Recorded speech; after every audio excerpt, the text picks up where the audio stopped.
Meu amigo e amiga, muita coisa importante acontecendo hoje aqui no Brasil. O bloco da Papuda está desafinando cada vez mais, comprometendo muito mais ainda o futuro do inelegível e de sua Orcrim. Mas o assunto principal que o mundo inteiro está debatendo e que nós abordaremos aqui também no nosso Portal do José, trazendo cenas que são reveladoras, foi o encontro entre Zelensky e Donald Trump no Salão Oval, na Casa Branca, nos Estados Unidos. O que normalmente é um encontro entre chefes de Estado que tratam de assuntos muito sensíveis de modo reservado, foi disponibilizado ali para a imprensa, que documentou esse encontro em tempo real, ao vivo, para todo mundo que quis assistir. E a coisa que começou ali muito diplomaticamente acabou descambando. E o que o mundo viu foi um embate ali muito ácido, muito áspero, com troca ali de acusações e melando completamente um acordo de paz para a Ucrânia. Isso tudo revelou coisas muito complicadas. Bom, vou conversar com vocês sobre o que aconteceu, o que está acontecendo, mas antes de mais nada, é sempre muito importante convidar você que está chegando agora ao nosso portal e ainda não é inscrito, para que, em primeiro lugar, você clique aí e se inscreva aqui conosco e venha se somar aos mais de 1 milhão de amigos e amigas que já estão aqui no nosso Portal do José. Conheça também os nossos outros vídeos. Se você gostar, compartilhe, recomende. E nunca se esqueça, dê o seu joinha, o seu comentário, se puder, venha também para o nosso clube de membros. Você que é muito bem-vindo e muito bem-vindo. Gente, vamos começar aqui com os nossos assuntos internos, né? Eu comentei com vocês mais cedo que durante o Carnaval o prazo para a defesa de Bolsonaro está rodando. Ele tem que até quinta-feira agora os seus advogados apresentarem as suas razões de defesa ali, o que eles têm ali para evitar o inevitável, que é o Bolsonaro se converter em réu. Então, os advogados de Bolsonaro, muita gente aí está debruçada, né, nessa peça, né, que eles vão apresentar. E para o inelegível, não resta absolutamente nada, senão a espera de um milagre, de vir um meteoro aqui no Brasil, abrir uma cratera gigantesca para que ele possa fugir, ele possa sair lá do outro lado do planeta. Mas isso não vai acontecer, não tem meteoro nenhum vindo.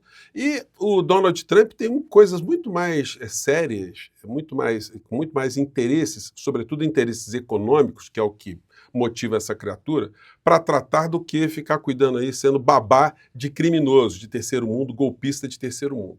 Bolsonaro aposta em Trump para garantir sobrevivência política. Olha, não há nada objetivamente que Trump possa fazer para salvar a pele de Bolsonaro. A não ser que ele quisesse declarar uma guerra contra o Brasil, sei lá, uma coisa assim, estapafúrdia. O que ele poderia fazer? Uma invasão aqui no Brasil?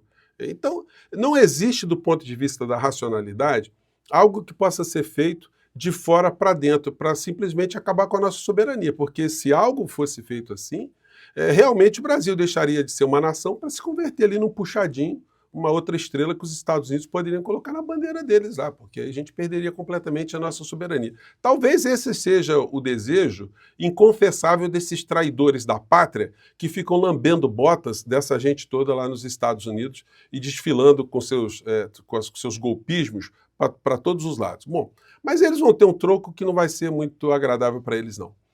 Isso porque o bloco da Papuda está desafinando mais ainda. Procurador-geral e delegado da Polícia Federal também estão na mira do Congresso dos Estados Unidos de site.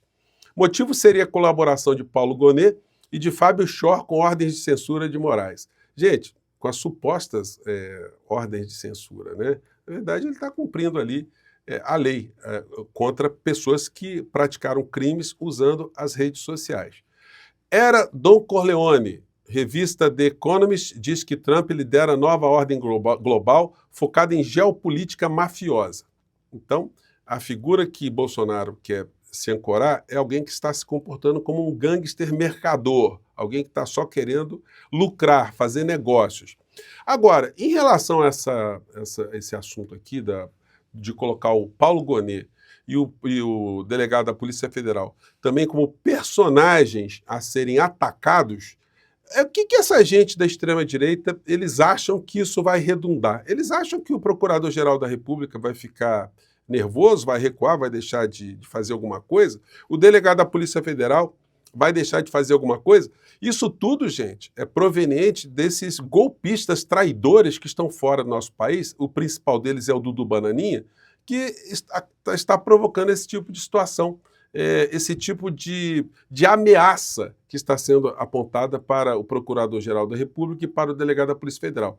Eu acho que isso não vai terminar muito bem para essa gente, não. Eles estão achando que todo mundo, as pessoas se parecem como eles, que são covardes, que não têm determinação, que não defendem a pátria, que não têm patriotismo. Então, como eles são figuras sem nenhum tipo de princípio, sem nenhum tipo de coragem, de determinação, então eles acham que as outras pessoas vão ficar com medo, vão ficar com medinho deles. Olha, eu acho que a resposta vai ser muito mais intensa do que a vã filosofia poderia esperar. Bom, daí a gente chega nesses assuntos conectados com essa história aqui. Após encontro, Trump diz que Zelensky desrespeitou os Estados Unidos e poderá voltar quando estiver pronto para a paz. Gente, o Zelensky foi feito de palhaço nessa história.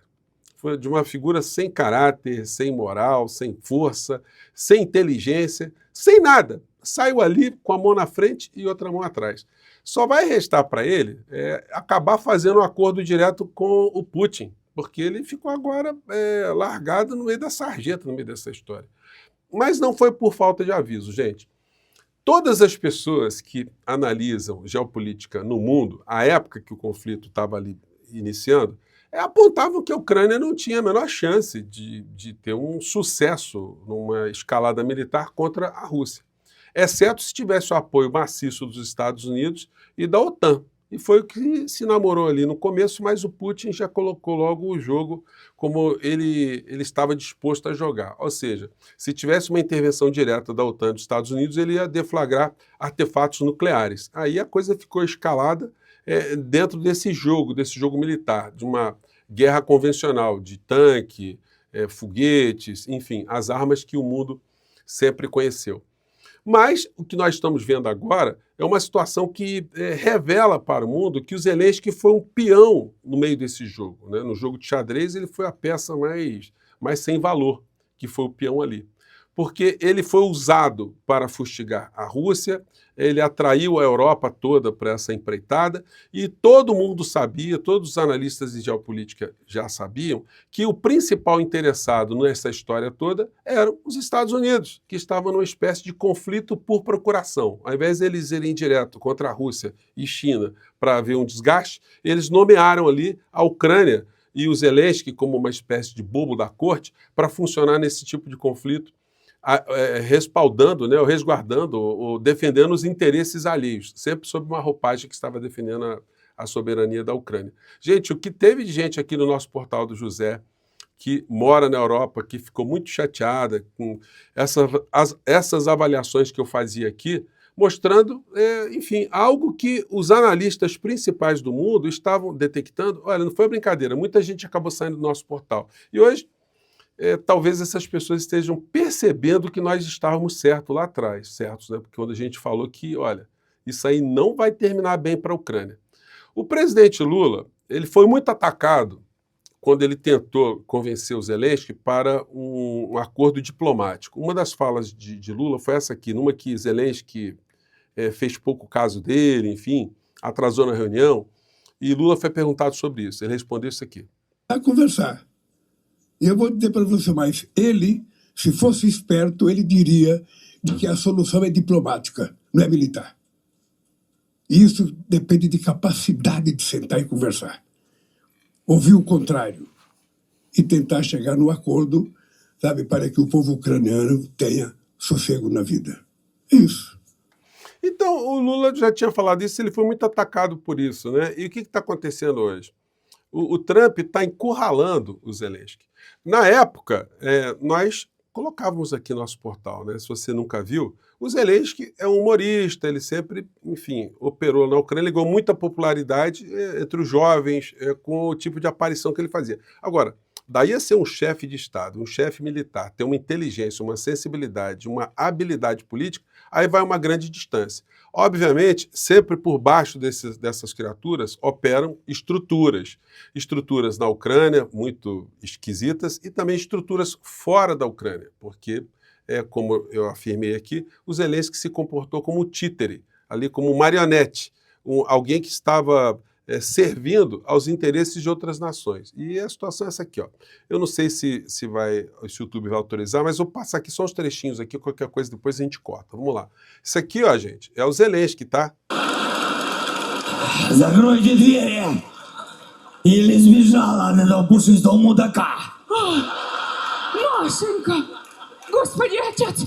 Наша Маша, что ли? Доченька! E tem o seu Zelensky, mais à frente, ele num outro papel aqui, né, no programa de humor, né, vários personagens que ele encarava, deixa eu ver se eu pego aqui. Tem várias situações aqui, esse aqui não é ele, tá? Mas aqui, opa, só porque eu tô querendo achar a cena dele aqui, não tô achando mais ele aqui no... Aqui, até aqui acho que deu para vocês verem rapidamente, né? Só tá aparecendo aqui o rapaz aqui fantasiado de pintinho, né? Vamos ver, aparece, meu filho? Pronto, tá aqui o Zelensky aqui, mais uma vez. Né? Então, gente, eu pergunto a vocês, sem querer desmerecer qualquer um, ator, enfim, mas não é o perfil, né? De alguém para se meter nessa história. E as cenas que vocês vão ver hoje, a exaustão, vou passar só uns trechinhos aqui, vamos lá. Com a diplomacia, é isso que o presidente Trump está fazendo. Eu gostaria então de perguntar, ele ocupou boa parte da Ucrânia, parte do leste e da Crimeia. Ele ocupou em 2014.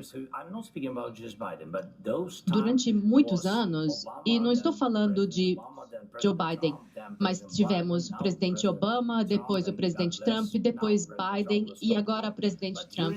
O Zelensky, nesse ponto, ele fala assim, olha, passaram vários presidentes dos Estados Unidos, inclusive o Trump, que está ao lado dele, olha, e a situação ficou a mesma coisa.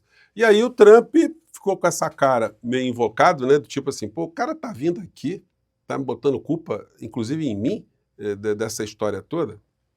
E graças a Deus, o presidente Trump agora vai pará-lo, mas em 2014 ninguém o impediu. Ele ocupou o território, matou pessoas. 2015, 2014. Eu não estava aqui. Sim, mas durante 2014 até 2022... Aí o Trump falou, olha, não me coloque nessa história não, o Zelensky está colocando. A situação é a mesma. As pessoas estão morrendo na linha de frente. Ninguém o impediu. Gente, a coisa foi escalando, foi longo o negócio aqui. E o Trump tem uma hora também que ficou virado aqui no Jiraya e falou, olha, você não tem nada nas mãos, você não tem carta nenhuma. Seu povo é muito corajoso. E ou você faz um acordo, ou estamos fora. E se estivermos fora, você vai ter de lutar sozinho. Mas você não detém as cartas, mas assim que assinarmos o acordo, você estará numa posição muito melhor. Mas não está agindo de forma grata, e isso não é bom. Isso não é uma coisa boa. Bem, acho que vimos o suficiente, não é? Isso vai ser ótimo para a televisão, eu tenho certeza. Gente, foi um negócio, vocês vão ver todo mundo abordando esse acontecimento de hoje. E o Zelensky foi humilhado. Olha, a grande questão que eu acho que os analistas todos aí vão se debruçar é o seguinte, o que vai acontecer com esse personagem daqui para frente, depois dessa humilhação mundial? Qual é a capacidade que ele vai ter agora de fazer algum tipo de acordo? Como é que ele vai lidar agora com algum tipo de enfrentamento em relação aos russos, se os norte-americanos resolverem também, olha, a guerra é sua, se vira aí, é sua e da OTAN. Trump estava querendo abocanhar riquezas da Ucrânia. Era só isso que ele queria. Mas para fazer isso tem que ter paz, não dá para explorar a Ucrânia, pegar os 500 bilhões de dólares que ele disse que investiu ali, que os Estados Unidos investiram, se tiver conflito. Então, a paz interessa do ponto de vista não humanitário para Trump. Quem acha que Trump está preocupado com vida humana é santa inocência, Batman. Ele está preocupado ali como é que ele vai fazer negócio. É um mercador, uma pessoa que se comporta como um gangster e que está, sem o menor pudor, colocando o Zelensky, uma pessoa que ele tem humilhado permanentemente, num lugar ainda pior do que ele poderia estar. Gente, olha, se bobear, Zelensky vai ficar mal dentro da própria Ucrânia. Bom, aqueles que achavam que eu estava exagerando quando a gente falava desse tema algum tempo atrás, pois bem, a história está se confirmando, né? Gente, eu fico por aqui, um grande abraço, filas estão andando e o bloco da Papuda desafinando, né? Um grande abraço, tchau!